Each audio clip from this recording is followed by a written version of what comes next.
Asalaamu calaykum waraxmatullaahi tacaala wabarakaatu. Halkan waxaan ka dirayaa fariin madaxweyne waxaanan u dirayaa madaxweynaha jamhuuriyadda Somaliland mudane Muuse Biixi Cabdi. Waa run madaxweyne in inala xasuuqay, waana run madaxweyne in shacabka Soomaaliyeed ee ku nool koonfur inaanay wax luga ku lahayn dhibaatadeena gaadhay.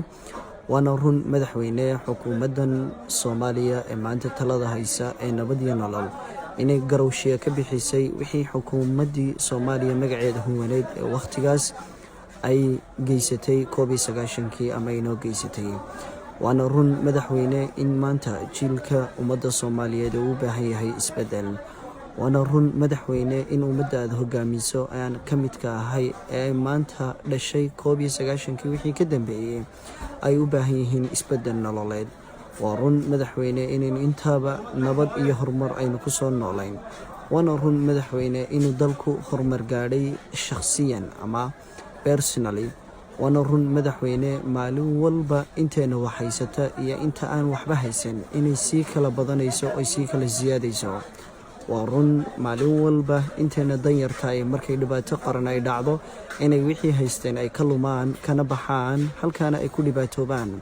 Waa run cid shacabkan u maqani ma jirto madaxweyne aan ahayn cidda maamulaysa habba siday u maamusho ay noloshooda u hagto horumarkooda iyo baahiyahooda ay uga shaqayso. Waa run madaxweyne sida ra'iisul wasaaraha dalka Itoobiya uu ka dhawaajiyay in geeska Afrika oo hana qaado oo horumar iyo barwaaqo ku noolaada ay qayb ka tahay labada walaale oo heshiiya.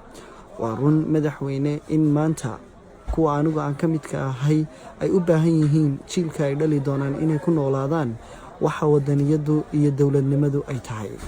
Waa run madaxweyne in baahiyaha aasaasiga ee shacabkeena oo aanay maanta aanay helin ay noqdaan kuwa sanadada dambe laga baahi tiro. Madaxweyne adigana hogaamiya waa inaad ka fikirtaa masiirka inta ummadda wanaagsan ee jecel inay dadkooda dhibaataysan iyo dadkooda ay wax ka dhigaan.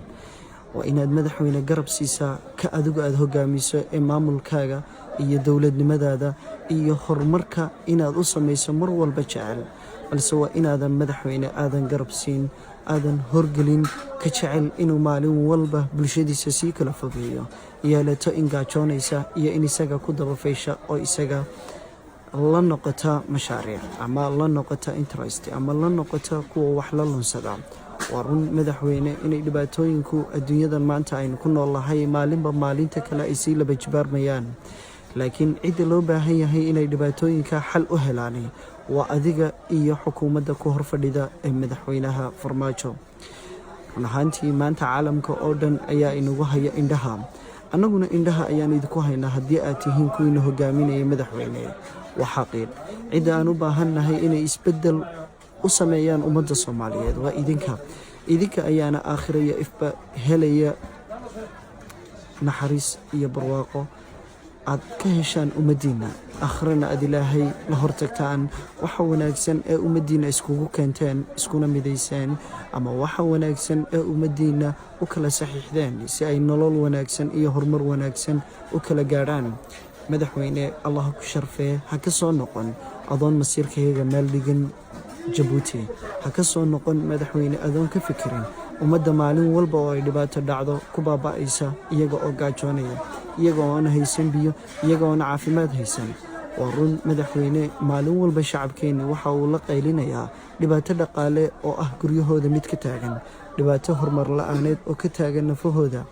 run ahaantii madaxweyne mar walba oo ay dhibaatada nololeed ay sii badato waxaa bata dhaawaca qarannimo, maxaa yeelay qof walbaaba baahidiisa halkii uu ka dabari lahaa ayuu aadayaa.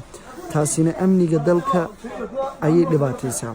laakiin haddii mar walba laga shaqeeyo bulshada baahideeda sidii loo haqabtiri lahaa madaxweyne, waxay noqonaysaa dalkaasi dal horumar iyo nabad ku faana. biamnillaah waxaan rajaynaynaa ilaahay fadligii inuu ilaahay go'aanadaada halkaa kala timaadaan in noqdo kuwa shacabka Soomaaliyeed oo dhani ay ku farxaan, kuwa shacabka Somaliland ka farxiya, aniga iga farxiya, kuwa ila midka ee dalkooda iyo dadnimadooda iyo walaalahood jecel ka farxiya. allah ku sharfa madaxweyne. waa run si wanaagsan ayaad uga hadashay una dooday madaxweyne.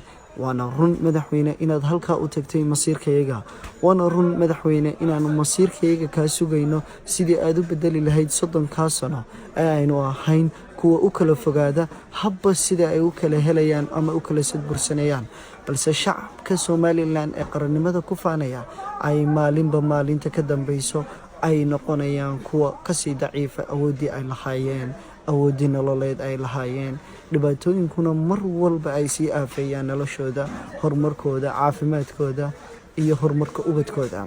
allaha ku xafido madaxweyne. waqti waxa aad taagan tahay qulubteeda aad isku qorto, waqti waxa aad taagan tahay dalkaaga iyo dadkaaga aad horumar gaarsiiso. waa run, waa lagu wada jecel yahay, waana lagu garab taagan yahay. go-aankaad halkaa kala timaadaana waa mid ka farxinaya kuwa aad dhashay, waa mid ka farxinaya kuwa aad madaxweynaha u tahay, waa mid ka farxinaya inta Soomaaliyeed ee jecel inay horumar ay ka dilaacdo Somaliland, in ummaddu ay gaajada ka baxdo. waa run, waa mid ka farxinaya caalamka oo dhan, taariikhna ku qormaysa madaxweyne. waxaan kaa rajaynaynaa go-aan naga wada farxiya.